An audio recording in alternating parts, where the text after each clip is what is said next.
விருதுநகர் கிழக்கு மாவட்ட பாஜக சார்பில் திருச்சுடி, அருப்புக்கோட்டை உள்ளிட்ட இடங்களில் நம்ம ஊர் மோதி பொங்கல் திருவிழா கோலாகலமாக கொண்டாடப்பட்டது.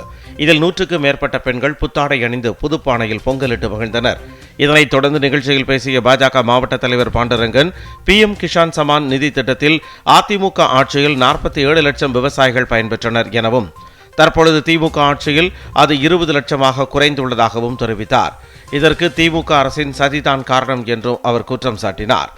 இதேபோல தூத்துக்குடி மாவட்டம் வெள்ளமடம் கிராமத்தில் நம்ம ஊர் மோதி பொங்கல் விழா நடைபெற்றது. விழாவில் பாஜகவைச் சேர்ந்த மகளிர் அணியினர் ஏராளமானோர் கலந்து கொண்டு பானையில் பொங்கலிட்டு மகிழ்ந்தனர். மேலும் விழாவில் மத்திய அரசின் சாதனை திட்டங்கள் குறித்து எடுத்துரைக்கப்பட்டது.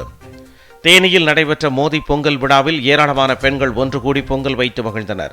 இதில் ஏராளமான பெண்கள் கலந்து கொண்டு செண்டை மேளம் முழங்க பொங்கல் பானைகளை தலையில் சுமந்தவாறு ஊர்வலமாக சென்றனர். பின்னர் காளைகளை வழிபட்டு அங்குள்ள கருப்பண்ணசாமி கோவில் திடலில் ஒன்று கூடினர். தொடர்ந்து 100க்கும் மேற்பட்ட பானைகளில் புத்தரிசி பொங்கலிட்டு பொங்கல் விழாவை கொண்டாடி மகிழ்ந்தனர்.